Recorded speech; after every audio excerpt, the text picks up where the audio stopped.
Magandang umaga sa inyong lahat mga kaprobinsya. So ngayon po mga kaprobinsya, tayo po ay kukuha ng bulate. Kasi po tayo ay mamiminwit doon sa fish pond. Yun po yung ating ulam mamayang tanghali. Subukan natin dito mga kaprobinsya kung may bulate. Para mamingwit tayo mamaya.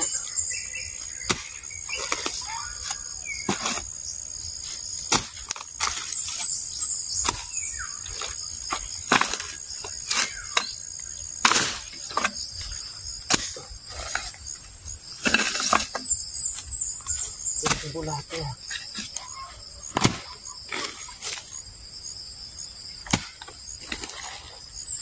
Madalang yung bulate ah.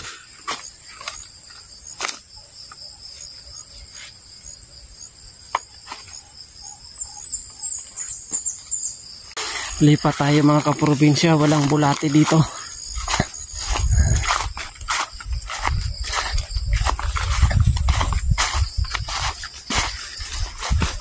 Doon kasi sa area natin sobrang liwanag na, parang nagsialisan yung bulate. Kasi kapag mainit mga kaprobinsya, parang doon sila sa malalim na parte ng lupa. Dapat yung medyo basa-basa. Yun yung gusto ng bulate. Ayan.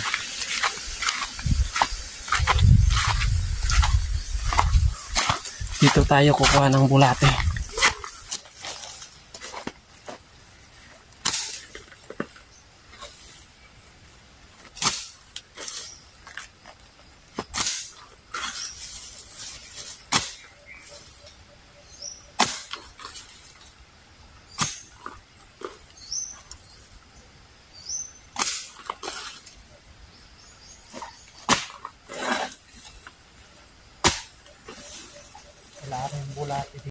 So ayan mga kaprobinsya, tayo po ay mamiminwit. Kasama ko po yung kapatid kong bunso. So na-enjoy niya yung pamiminwit dito sa ating fish pond. So subukan din natin mga kaprobinsya kung swerte ba tayo o may malaki ba tayong makuha. Dahil may malalaki na pong tilapia eh. Ayan. So ang challenge sa atin, mahirap yung bulate ngayon. Nakaikot na ako dito, konti lang yung nakuha ko. Dahil siguro sa sobrang tag-init, yung mga bulate na nasa ilalim masyado. Kasi gusto nila yung medyo basa-basa. So tara, ayan, kuha tayo mga kaprobinsya ng bayabas. Nagsilaglagan lang po yung bayabas dito. So inaantay ko yung pamangkin ko.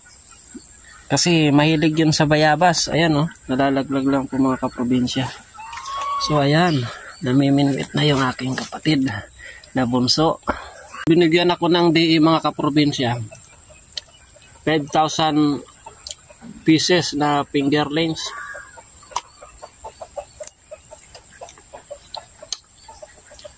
Nangitlog pa yun. Sobrang dami na.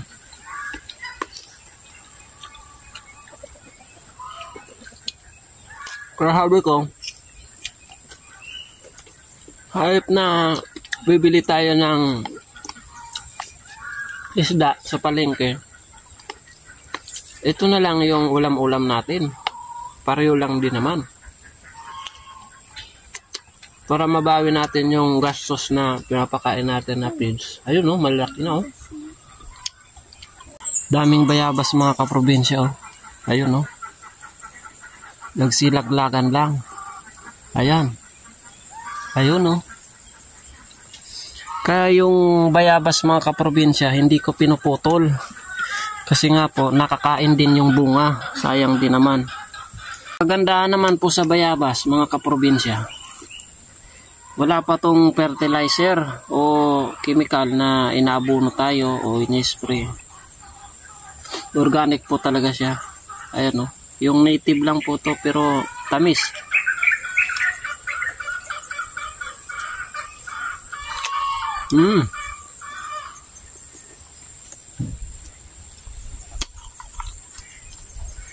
Sarap mga kaprobinsya.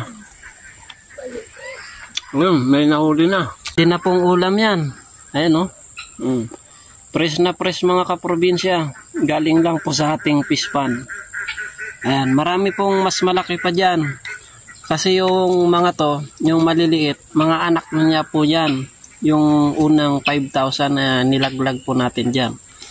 Pero nung dati pala, nabawasan na rin yan. Inano natin, fishnet yung ginamit. Pero marami pa po yan mga kaprobinsya kasi itlog ng itlog sila yan. Parami ng parami. Ayun. Hinayaan lang po natin dyan na magparami sila. Ayan mga kaprobinsyan, may humihila na. Ayan, ayan.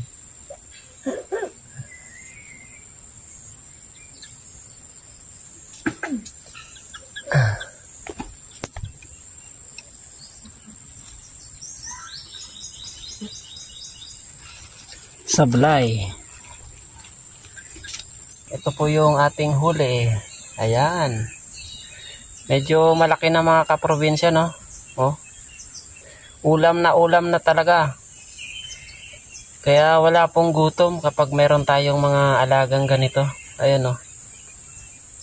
Ayan. Medyo maswerte po tayo ngayon mga kaprobinsya. Huli siya. Sorry na lang siya. Prito talagang abutin niya mga kaprobinsya. Ito siya, oh. Ayan. Ayan, malaki na. Ayan. Huli ka. Ayan, ayan po yung ating ulam ngayong tanghali. Kaya marami na rin po yung malalaki dito. Yung unang pakawala. Ayan. Ayan, marami na yan mga kaprobinsya. Ayan, ang bilis lang. Nakahuli na naman. Ayan mga kaprobinsya yung buhay dito sa probinsya. Kapag meron kang mga alaga, hindi na natin bibilhin. Kung pang ulam-ulam lang din, libre na. Pero yung fish pan, yung ano yan ginastosan din natin. Pero malaking bagay na ayan, hindi na tayo bumibili. Hindi na tayo bumibili ng pangsahog, pang ulam-ulam. Kasi nga dito napakarami ng tilapia. Prituhin mo lang yan, ulam na. Ayan, oh.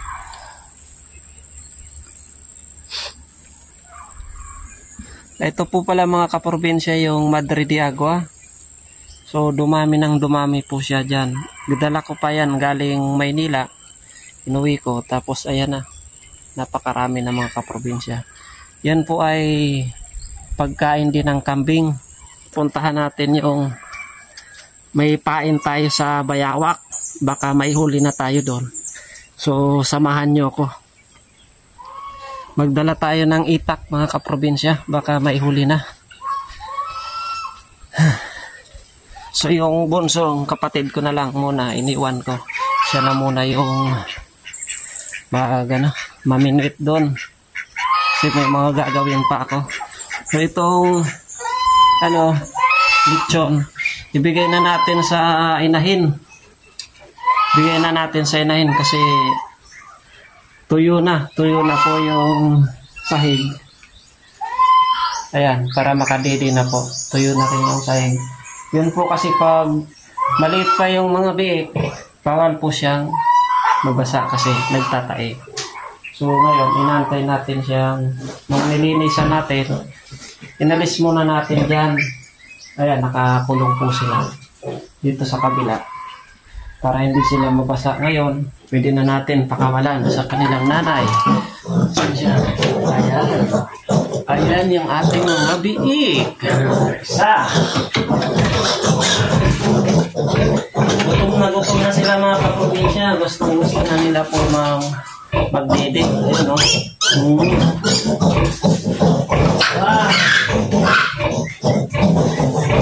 Tatlo.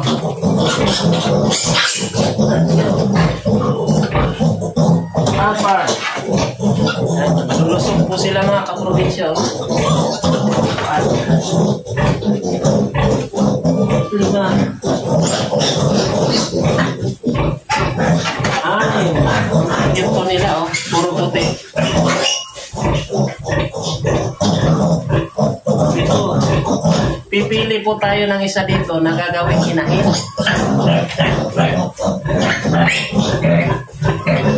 ang laki rin, oh. Bilog na bilog yung katawan ng mga kaprobinsya. Diba, ito man din, oh.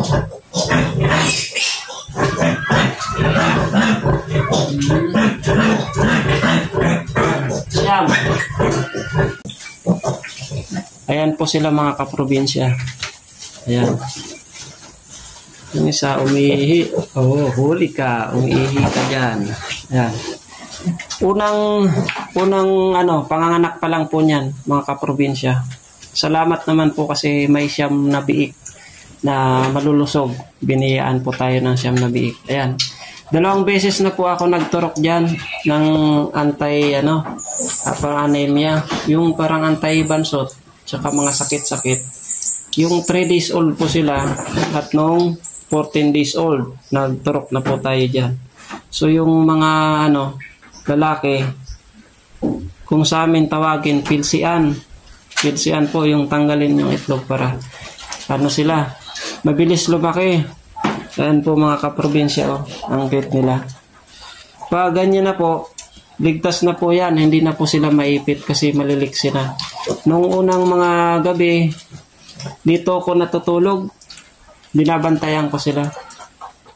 Tapos sa ating gabi, pinapakain po yung nanay. Buti naman po, biniyaan tayo ng inahin na mabait, hindi siya nananakit. Tigir na to, nung ako ay nagtatrabaho pa, ito po yung pinangarap ko talagang mapagawa. So magsimula po doon sa kabila. Yan pong mga kabahayan yan, yung mga pinagawa kong kamalig. Noong panahon po ako nagtatrabaho kasi plano ko po talaga for good na dito lang. Kasi mahilig po talaga ako mag-alaga ng hayop. Ito naman kasi, sa hilig po kasi yan. Ang kagandahan po dito kapag dito ka sa probinsya, tulad po nito, yung mga magulang ko, umuwi na po doon sa kanila din. Doon sa dating bahay namin. Kasi itong, na-acquire po itong property. Nung ako rin po ay nagtatrabaho, katulong po yung aking magulang, na-acquire ko po yung lupa na to namin. Ito na po. Kaya malaking bagay po na may sarili kang lupa, may pagtitirikan ka. 3.5 hectare po ito. Kaya medyo malawak po. Kaya yung pagtatabas ay inuunti-unti ko lang. Ako lang po yung mag-isa na nagtatabas dito. Inuunti-unti ko para at least ma-develop yung ating area. Yun nga pong previous video ko, napakagubat nito. Ngayon, ang na-clearing ko, mahigit na 2 hektarya sa estimate ko kasi yung kabila konti na lang. So mamaya titingnan natin yung bagong area na kinlearing ko. Sa pag-aalaga naman ng mga hayop tulad yan, mga apato, sa hilig po yan sa buhay dito sa probinsya, tsaga-tsaga lang. Ayan. Kaya kailangan natin magtsaga, sikap, magsipag lang tayo. Di tayo magugutom dito. Ayun, hatching ako. Ito yung mga napier grass na tinanim natin para sa ating mga kambing.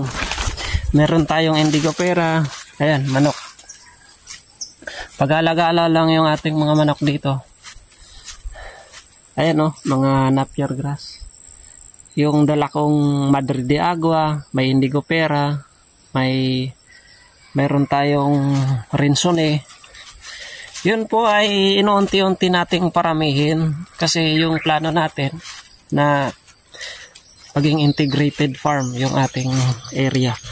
Kasi kahit man malawak na rin yung 3.5 hectare, pero lalo na pag na-maximize natin yung area natin, mayroon tayong para sa kambing, mayroon tayong area para sa pabo, tulad yan. Ito po mga kaprobinsya, yung kinulong ko yung kambing dyan. Saglit lang po kasi nung marami pa tayong kambing. Saglit lang po yan mga kaprobinsya. 30 by 30 yan mga kaprobinsya. Yung sukat. 30 meters by 30 meters. Saglit lang. Ngayon, sa pag-aalaga ng kambing mga kaprobinsya, kailangan po natin ng mga pangsakati. Pangsakati sa kanila na kahit nasa kulungan sila, mga kaprobinsya. So, bukod po dun sa nakakain nila sa loob, meron tayong pang suporta na pangsakati sa kanila para hindi sila wantosawa po yung pagkain nila. So ayan, ito mga kaprobinsya, pakita ko sa inyo. Ayan mga kaprobinsya, yan yung bagong tinabas ko yan. Ayan, nung bagong dating ako mga kaprobinsya, sobrang gubat niyan. Ayun po yung ating cyclone wire na kulungan nila. Diyan po natin kinukulong, kaso saglit lang po yun. Ubus agad nila. Kaya inisip natin, pabo po yung ating ilalagay dyan. Pag sobrang dami na rin ng ating pabo, hindi natin makontrol kasi nag-aagawan sila ron. Talo yung mga manok natin. Diyan po natin ilalagay. Ngayon, itong portion na to, siguro mga half hectare to, kukulong natin dito. Naka-pre-range lang yung ating kambing. May kubo banda doon sa may tuktok ng bundok. Yung pababa po na yon, yun po ay bandang ilog na. Yung napier grass doon natin itatanim. Siguro mga half hectares din tatanim natin. Maganda kasi yung napier grass na parang tubo-tubo dun sa may tabing ilog. Gawa po ng medyo basa yung lupa. Yun po yung gusto nila. Gusto ng napier grass. Kaya yun ang mga plano natin. Kukulong natin dyan kapag nagka-budget tayo. At yun nga po mga kaprobinsya, pag marami na naman tayo ng kambing, mabilis lang dumami yung kambing mga kaprobinsya. Kailangan kasi yung kambing nakakulong talaga, kasi ubusin yung tanim natin. Pag nakatali naman, hindi sila makabuelo. Maganda yung naka-pre-range lang sila. Yun ang gusto nila. Tapos may pang-suporta tayong pang-sakate. So ito nasa labas na po ng property to. Dito ko nilagay yung ating pain para sa bayawak. Kaya huwag lang tayong maingay, baka nakahuli na po yung ating pain. Yung may naririnig kayong tulaok, yan, yung manok na labuyo, kung sa Tagalog kati kung tawagin sa amin. Maraming kati dito, yung mga layas na manok, yung mga walang may-ari na lumaki lang sa gubat. Yan yun, yung tumutulaok mga kaprobinsya.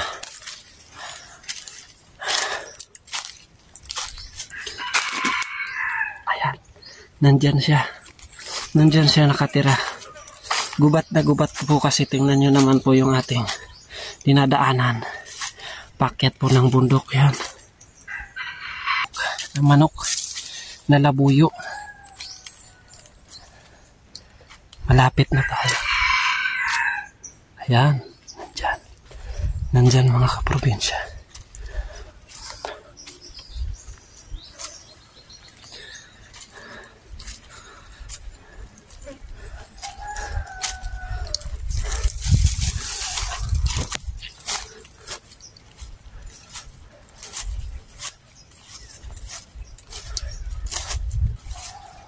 Ayun, ayun yung labuyo. Ayan.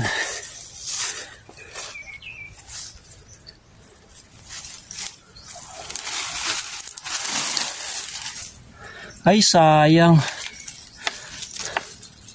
Nakakawala po yung bayawak. Sayang. Siguro nakawala. Tingnan nyo mga kaprobinsya, oh. Oh. Ito yung ating oh. Ayun, oh, pain.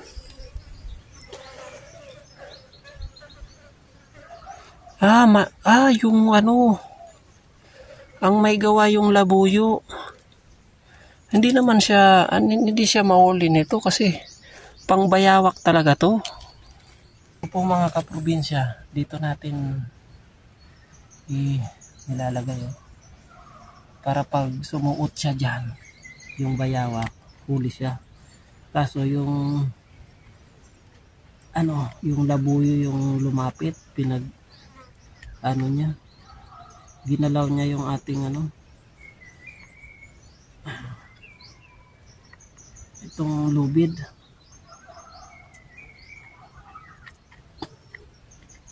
Ayan mga kaprobinsya. Ayan po yung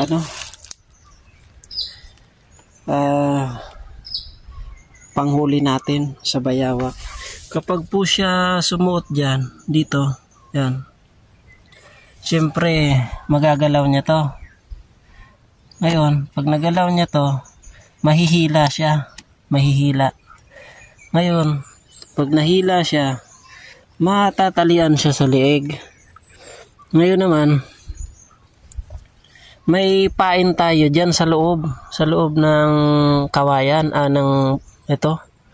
Oo, bamboo. Ayan, tapos may tali tayong suporta. Dito nakatali. Kahit niya hila-hilain, hindi matatanggal. Hindi siya makakalaya. Oh, ayan.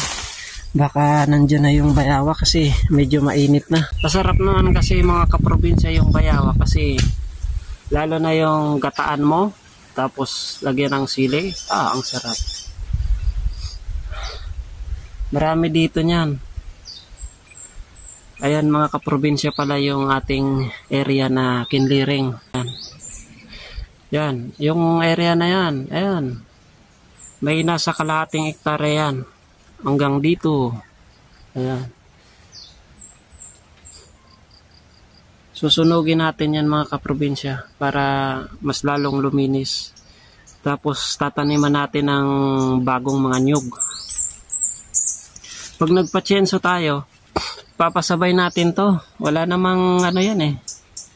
Wala namang gamit yung mga kahoy na yan. Yung mga kahoy na yan. Hindi naman native wood yan mga kaprobinsya eh. Mga nabuhay lang yan dyan. Gubat lang talaga. Kaya hindi ko na maputol kasi malalaki. Pero pag pinatsinso natin yan, bagsak silang lahat dyan. Papalitan na lang natin ng nyog. Habang hindi pa natin kinukulong dito yung kambing at konti pa naman sila, ang gagawin natin mga kaprobinsya, yun po ay tataniman natin. Para pag kinulong na po natin sila mga kaprobinsya, yung yung niyog, malalaki na. Hindi na nila makakain. Kaya yun ang plano ko dito. Ito, kukulungin natin dito. Mga kalahating hektarya to. Dito natin pagagala. Nakakulong sila. Tapos may suporta na mga pagkain sila. Asenso yung kambing. Masarap pa naman yung karne ng kambing. Lalo na pag binibenta na natin.